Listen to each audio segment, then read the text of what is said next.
Half truth is মানে ওয়ার্স than লাই। হ্যাঁ, অর্ধসত্য মিথ্যার চেয়েও ভয়ঙ্কর। মানে কেন ভয়ঙ্কর জানেন? অর্ধসত্য হলে কি এটাতে সে ডিফেন্ড করতে পারবে, কারণ ওইটা সেটা তো সত্য। অর্ধসত্য তো আমি ডিফেন্ড করতে পারবো, কারণ এটা তো অর্ধসত্য বলতেছি আমি, তাই না? কিন্তু বাকি অর্ধেক তো মানে ডিফেন্সলেস থেকে যাচ্ছে, সুতরাং এটা ভয়ঙ্কর। হ্যাঁ, 5ই আগস্ট হচ্ছে ইট ওয়াজ এ পলিটিক্যাল মোমেন্টাম, এটা পলিটিক্যাল ওয়েভ, এবং এটা তো মানে ঢাকা শহরে সব জায়গায় তো মানুষ নেমে গেছে। ওইটা তো মব হবে কেন, তাই না? Mob denote something different. দুজন দর্শক যদি মোটা দাগে বলে, তারা নানা বিষয় নিয়ে শঙ্কিত নির্বাচন নিয়ে, সেখানে মব তারা বেশ দুজনই বলেছেন যে মবের নিয়ে শঙ্কিত, তারা শঙ্কিত। আবার এদিকে barrister S M Shahriar Kabir বলছেন যে যা হচ্ছে আসলে এটিকে মব বলতে তিনি খুব একটা রাজি না।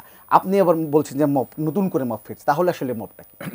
দেখেন, বাউলরা কিন্তু যে স্পিরিচুয়াল যে গানগুলো না, এই যে ধরেন বাউলের গান কিংবা পালা গান যেটাগুলি, এইগুলি কিন্তু ওরা সিদ্ধান্ত দেয় না, ওরা এক ধরনের সেলফ রিফ্লেক্ট করে।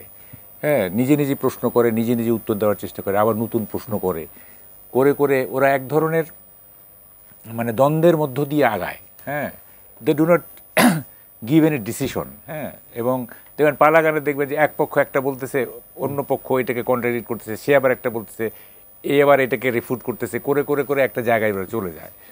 তো ফলে এটা এক ধরনের সেলফ কন্ট্রাডিকশন এবং এক ধরনের সেলফ রিফ্লেকশন।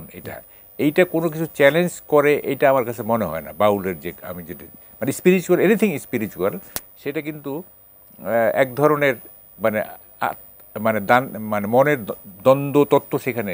আচ্ছা, আরেকটা জিনিস হচ্ছে, তাদের তো অনেক বড়, আপনি বলছেন যে একটা বড় একটা অংশ থাকে, সেখানে মাঝখান থেকে কেটে দিয়ে এটাকে একটা ভুল ধারণা বা একটা বিতর্ক তৈরি করে কিনা? হ্যাঁ, এরকম তো হয়। দেখেন, মানে হাফ ট্রুথ ইজ মানে ওয়ার্স দ্যান লাই।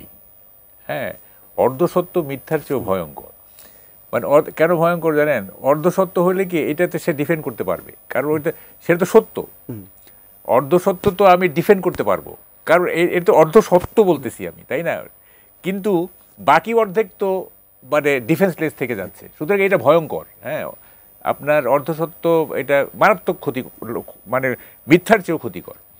আচ্ছা, এখন দেখেন, এইটা আমি বলি মব না, উনি বলতেছেন যে 5ই আগস্ট, একটু ডিফার করি, সেটা হলো যে 5ই আগস্টের 5ই আগস্ট একটা মব হবে কেন? 5ই আগস্ট তো লাখ লাখ মানুষ, তাই না?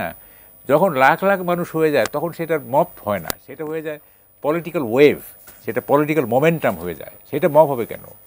হ্যাঁ, মব হচ্ছে এ গ্রুপ অফ পিপুল, যারা এ গ্রুপ অফ আনরুলি পিপুল, রায়োটাস পিপুল, যারা একটা পার্টিকুলার পারপাস অ্যাচিভ করার জন্য বল প্রয়োগ করে, সেটা হচ্ছে মব।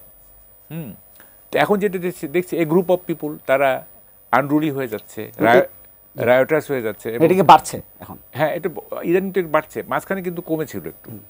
আর 5ই আগস্ট হচ্ছে ইট ওয়াজ এ পলিটিক্যাল মোমেন্টাম, এটা পলিটিক্যাল ওয়েভ, এবং এটা তো মানে ঢাকা শহরে সব জায়গায় তো মানুষ নেমে গেছে, ওইটা তো মব হবে কেন?